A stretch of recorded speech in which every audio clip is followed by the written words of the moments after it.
Hey, this is Wes, W3KW. Welcome to the Shack and tuning in for your radio fix. I've got an antenna changeover relay here that I built on the bench. And yesterday I modified an RF sampler to achieve a 44 dB signal reduction to present good levels for a frequency counter.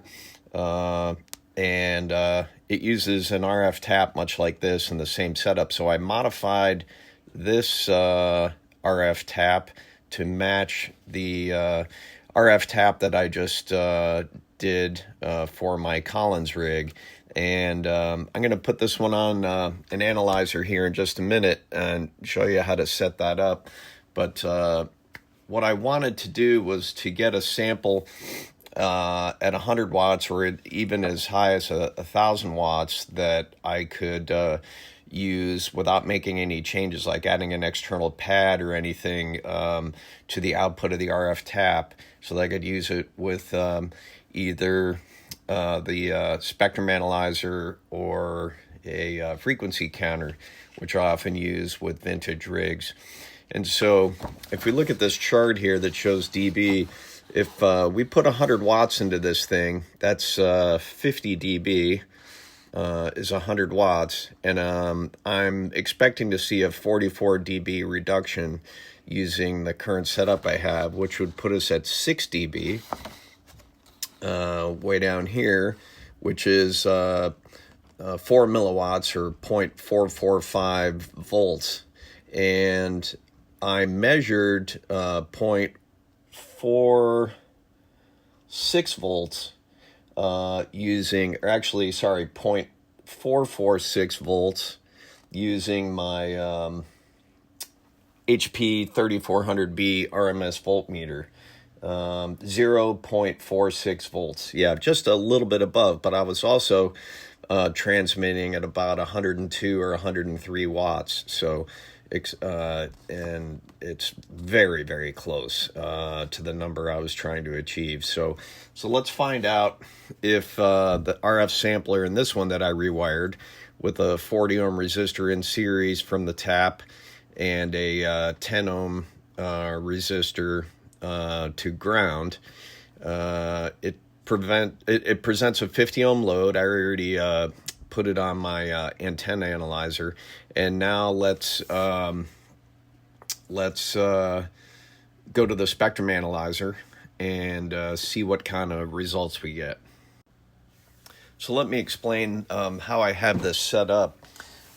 We're going from the tracking generator output on the Hewlett-Packard spectrum analyzer and going into the antenna connector, and then out of the receive to a dummy load so that the output sees a 50 ohm load. The reason I have it through a receive and antenna is the toroid is on the antenna, and if I was to put the dummy load on transmit, I would have to actually activate the relay inside with 120 volts. And just to save me from doing that, and inside the wiring to transmit and receive is identical, so it really shouldn't affect any of the results. But I just didn't want to have to apply power to get it to work. And then the RF tap goes to the input of the spectrum analyzer. So I'm going to zoom in on the spectrum analyzer and show you how to set that up for this test.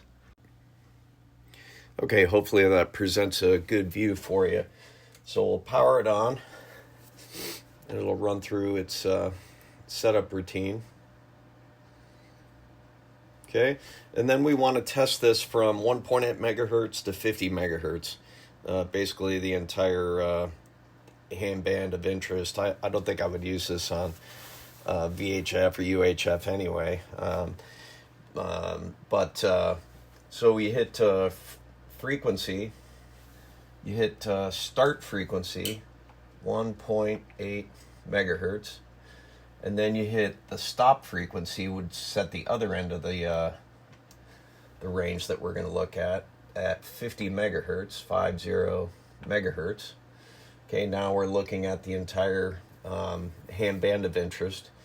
And then we go to user aux, select tracking generator, and tracking generator source power, we'll set that at 0 dB. If I can, it's this little number right here. Let's set that at 0 dB. Okay. And with the tracking generator on, and go to amplitude. So now you can see the line there. You see how flat it is from one end to the other? You can barely see it. Let me put it in between two reticles so you can kind of see it. All right, and then let's select a a marker, and you can see the marker level is at minus 46 dB. Right here, minus 46 dB. So that's a great reduction and puts me right in the range that I'm looking for as an output for my signal generators. Okay, if you can read my chicken scratch here, I took some notes as I was testing there.